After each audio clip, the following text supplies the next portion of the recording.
I'd like to turn your Bibles to Mark chapter 1 or page 1074 in the Pew Bibles. We're going to look at that passage in just a minute. The song says, 24-hour television, get so loud that no one listens, sex and money and politicians talk, but there really ain't no conversation, ain't nothing left to the imagination, trapped in our phones and we can't make it stop. Every room, every house, every shade of noise, all the floors, all the walls, they all shake with noise. We can't sleep, we can't think, can't escape the noise. We can't take the noise, so we just make this noise. Yeah, we scream, yeah, we shout till we don't have a voice. In the streets, in the crowds, it ain't nothing but noise. Song aptly named Noise was released in March 2016 by Kenny Chesney. When I first heard the song, I didn't really love it. But now, the more I hear it, the more I just realize how true it really is. Ryan Holiday wrote, car horns, stereos, cell phone alarms, social media notifications, jackhammers and appliances, desk piled high with paper and inboxes overflow with messages. We're always reachable, overstimulated, overscheduled, and lonely.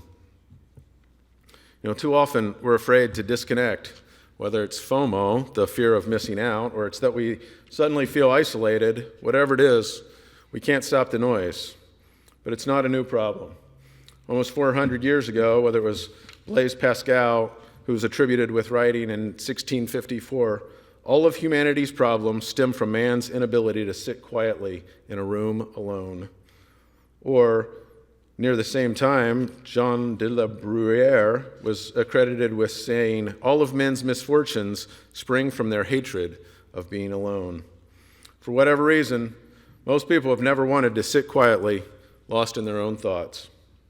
Someone once said, if we never teach our children to be alone, they will spend much of their lives being lonely. It's probably one of the many ways I failed my children. But being alone doesn't have to make us feel lonely and isolated.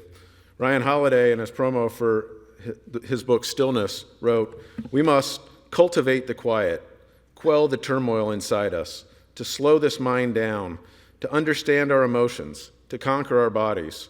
Stillness aims the arrow. It inspires new ideas, it sharpens perspective, and it illuminates connections.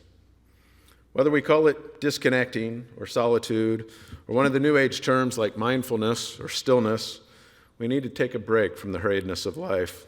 We must find time to be alone, to be quiet, to reflect, regroup, and recharge.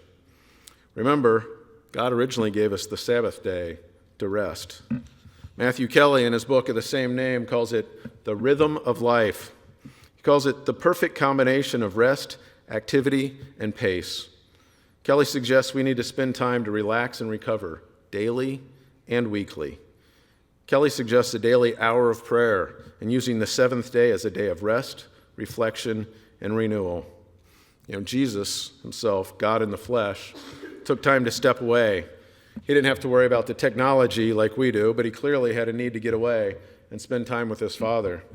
So if you turn to Mark 1, starting in verse 32, it says, that evening at sundown, they brought to him all who were sick or oppressed by demons, and the whole city was gathered together at the door. And he healed many who were sick with various diseases and cast out many demons. And he would not permit the demons to speak because they knew him. And rising very early in the morning, while it was still dark, he departed and went out to a desolate place, and there he prayed. And Simon and those who were with him searched for him. And they found him and said to him, everyone is looking for you. And he said to them, let us go on to the next towns, that I may preach there also, for that is why I came out. Dr. Travis Bradbury wrote in his article, 7 Incredible Things That Happen Once You Learn to Love Being Alone. He said, you recuperate and recharge. The peace, quiet, and mental solitude help you recover from the stresses of daily living. He said, you can do what you want, no modifying your ideas to accommodate other people's desires and opinions. You learn to trust yourself. You understand who you are, what you know, and what's right for you. So it increases your emotional intelligence, your ability to recognize and understand emotions in yourself and others.